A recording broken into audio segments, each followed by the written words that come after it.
This channel does not promote any violent, harmful, or illegal activities. All content provided by this channel is meant for an educational purpose only.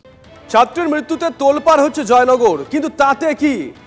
নারী নির্যাতনের ঘটনা চলছেই। পরকীয়া সম্পর্ক জেনে ফেলায় প্রতিবেশী মহিলাকে নির্যাতনের পর বিষ খাইয়ে খুনের অভিযোগ। গণরোষে অভিযুক্তকে পিটিয়ে খুন। পূর্ব মেদিনীপুরের পটাশপুরের ঘটনায় ফের প্রশ্ন উঠছে, দেবী পক্ষে দেবীরা আদৌ সুরক্ষিত তো? চতুর্থ শ্রেণীর ছাত্রীকে ধর্ষণ করে খুনের ঘটনায় ফুঁসছে কুলতলি। জয়নগরে যখন জনরোষ, ঠিক তখন ১১৮ কিলোমিটার দূরে মহিলাকে খুনের অভিযোগে পটাশপুরে গণক্ষোভ।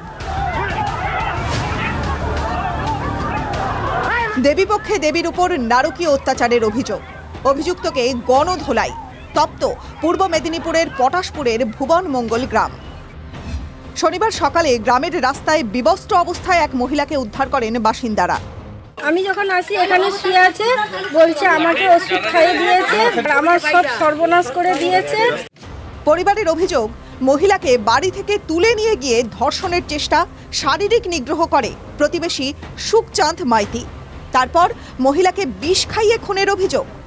আমার মাকে ধর্ষণ করার চেষ্টা করেছিল। আমার বাড়ির পাশের লোক, একজন মহিলার সঙ্গে সম্পর্ক ছিল। মা ওটা দেখে ফেলে মাকে সবসময় ধমকাতো, তোকে মেরে ফেলবো। আশঙ্কাজনক অবস্থায় মহিলাকে স্থানীয় ব্লক স্বাস্থ্য কেন্দ্র থেকে তমলুকের হাসপাতালে ভর্তি করে পরিবার। প্রচুর শাখা টাকা ভেঙে দিয়েছে, আর গায়ে কিছু ছিল না, প্রচুর ভাবে নির্যাতন করে আর প্রচুর মেরেছে। যে বলছে আমাকে বিষ খাইয়েছে, কটা আমাকে খাইয়েছে। কে খাইয়েছে? না, বাড়ি আমাতি খাইয়েছে। আমি বলি বাড়ি আমাতি খাইয়েছে? বলে হ্যাঁ। দিয়ে গেলে কটে বৌদি আমি তো মরে যাবো, তোমার ননদ আছে যে আমার শাস্তিটা যেন তোমার মনে দিতে পারে। কিন্তু শেষ রক্ষা হয়নি। শনিবার রাতে মহিলার মৃত্যুর খবর গ্রামে পৌঁছাতেই জনরোষ। বছর 20 আগে ও স্ত্রীকে মারিয়া জলে ডুবি দিচ্ছে, মারিয়া দিচ্ছে। রবিবার সকালে অভিযুক্ত সুখচাঁদ মাইতিকে গণধোলাই দেয় গ্রামবাসী। নেতৃত্বে ছিলেন মহিলারাই। যেখানে পুলিশ রয়েছে সেখানে কেন এইভাবে আইন হাতে তুলে নেওয়া? গ্রামবাসীদের অভিযোগ, এলাকায় নানা অপকর্মের সঙ্গে যুক্ত ছিল সুখচাঁদ। মহিলাদের কাছে ত্রাস ছিল অভিযুক্ত। রাস্তাঘাটে বাড়িলে ভয়ে থাকতো, হাত ধরে টানবি, যে বাজে ভাষা বলবি। আর আমরা কে না সন্ধ্যা হলে বাড়িতে ঢুকে যাই। তো খারাপ লোক, সবাইকে খারাপ খারাপ কথা বলে। কি একটা কাজে যাই কি যে কিনা যাই, রাতে বিটেই বাবা রাতে হয়ে গেল, আমরা কোনো রকম বাড়ি যেতেই হবে, এই একটা আতঙ্ক ভাব আছে। কেন আতঙ্কে থাকতে হবে আমাদেরকে? গণপিটুনির পর পটাশপুর থানার পুলিশ আশঙ্কাজনক অবস্থায় অভিযুক্তকে উদ্ধার করে এগরার হাসপাতালে ভর্তি করে। রবিবার দুপুরে সেখানেই সুখচাঁদ মাইতির মৃত্যু হয়।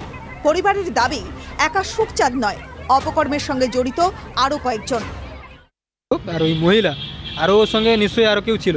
3 জন না হলে এতটা করে ওরা করতে পারবে না।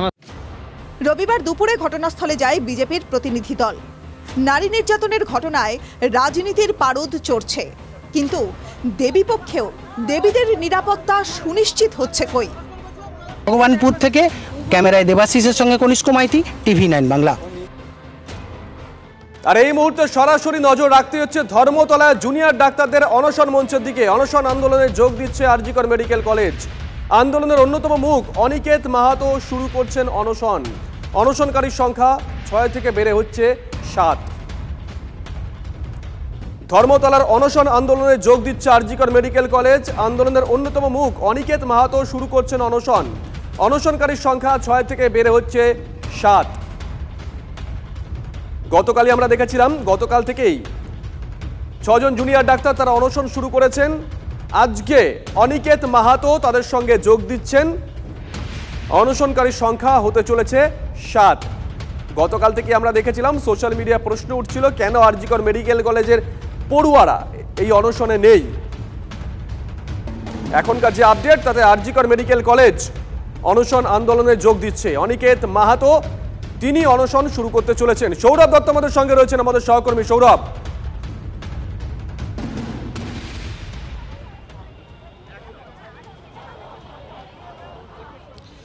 দেখো TV9 বাংলায় আমরা এই খবর ব্রেক করছি। এই মুহূর্তে আরজিকর মেডিকেল কলেজ আনুষ্ঠানিকভাবে অনশনে যোগ দিচ্ছে। অর্থাৎ 6 জন অনশন করছিলেন গতকাল থেকে। এবার থেকে আরজিকরের প্রতিনিধিত্ব বাড়তে চলেছে। অনশন মঞ্চে যোগ দেবেন আন্দোলনের অন্যতম মুখ অনিকেত মাহাতো। আর কিছুক্ষণ পরেই সেটা আনুষ্ঠানিকভাবে ঘোষণা হবে। এখানে যে অনশন মঞ্চ চলছে সেই অনশন মঞ্চে গতকাল থেকে 6 জন ছিলেন, এবার অনশনের সংখ্যা, অনশনকারীর সংখ্যা বেড়ে দাঁড়াবে 7। অনশনে যোগ দিতে চলেছেন অনিকেত মাহাতো।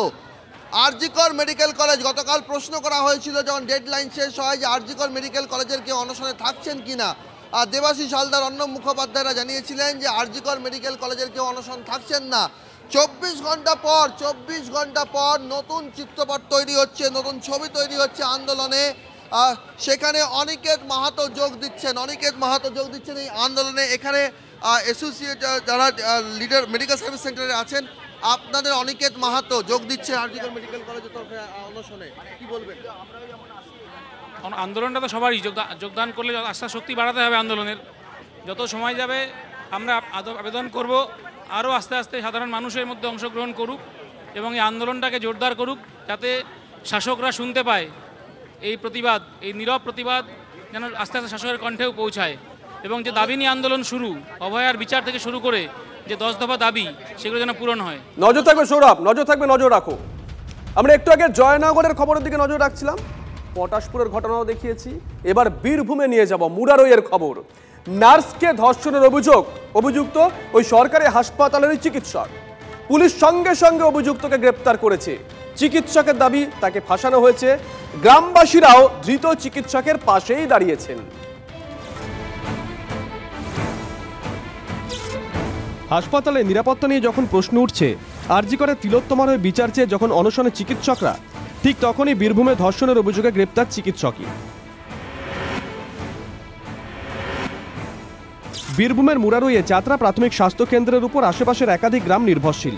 রবিবার সকালে সেই স্বাস্থ্য কেন্দ্রের বাইরে জটলা, কারণ গ্রেপ্তার হাসপাতালের হোমিওপ্যাথি চিকিৎসক চয়ন মুখোপাধ্যায়। জানা গেছে চিকিৎসকের বিরুদ্ধে ধর্ষণের অভিযোগ এনেছেন হাসপাতালের নার্স।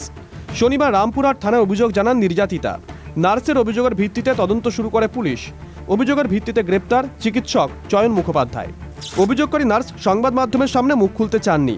তবে নার্স যে চিকিৎসকের বিরুদ্ধে অভিযোগ এনেছেন সে কথা জানিয়েছেন রামপুরহাট স্বাস্থ্য জেলার সিএমওইচ। তিনি অভিযোগ করেছেন, সুষ্ঠুভাবে প্রশাসন উদ্যোগী হয়ে থানাতে তার অভিযোগ পৌঁছে দেওয়া হয়েছে এবং আমি অভিযোগ পেয়েছি বা প্রশাসন পদক্ষেপ তো করবেই। ধৃত চিকিৎসকের দাবি তাকে মিথ্যা অভিযোগে ফাঁসানো হয়েছে। বলছি স্যার, আপনার কমপ্লেইনটা আপনার মানে কি বলবেন আপনি? চিকিৎসকের গ্রেপ্তারির খবর পৌঁছতেই রবিবার সকালে যাত্রা প্রাথমিক স্বাস্থ্য কেন্দ্রের সামনে ভিড় করেন গ্রামবাসীরা। তারাও চিকিৎসককে ফাঁসানোর অভিযোগ করেছেন। ডাক্তাররাও শুধু ফাঁসেন দিচ্ছে। ডাক্তারটা আপনার এই আশপাশে প্রত্যেকটা গ্রামের চিকিৎসা করছে। আপনি মেয়েটা এরকম আসছে, 1 আধ ঘন্টা ডিউটি করছে, পালিয়ে যাচ্ছে, চারিদিকে ফোন করি বেড়াচ্ছে।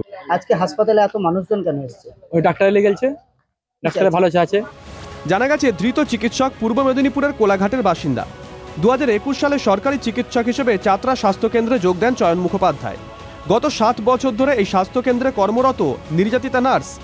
ধর্ষণের অভিযোগে চিকিৎসক গ্রেপ্তার হতেই শোরগোল। অভিযোগকারী নার্সের বিরুদ্ধেই সরব এলাকাবাসী। এটা ফালতু কথা। ডাক্তারটা খুব ভালো, মেয়েটা দুশ্চরিত্র মেয়ে, না হলে ডাক্তারকে শুধু ফাঁসাতে পারে? ডাক্তারটা ভালো, ডাক্তার রাত 9টা অব্দি ডিউটি করে, 8টা অব্দি ডিউটি করে। আরজিকর থেকে জয়নগর কিংবা পটাশপুর, নারী নির্যাতনের ঘটনায় অভিযুক্তের কঠোর শাস্তির দাবিতে পথে নেমেছে আমজনতা। কিন্তু মুরারইয়ে চিকিৎসক গ্রেপ্তারের ঘটনায় উলটপুরাণ। গ্রামবাসীদের দাবি, সাজা দিতে গেলে মেয়েটা খুশি। আমরা চাইছি ওই ডাক্তারবাবুকেই চাই। ডাক্তারবাবুকে অনুরোধ যাতে কোনো সাজা কোনো কিছু যাতে না হয়, ওকে যদি ছেড়ে দেওয়া হয়। ধর্ষণের মতন গুরুতর অভিযোগ এনেছেন নার্স। তার ভিত্তিতে চিকিৎসক গ্রেপ্তারও হয়েছেন। এলাকাবাসীর দাবি এটা চক্রান্ত। সত্যিটা কি পুলিশ খুঁজে বের করবে? Bureau report, TV9 Bangla.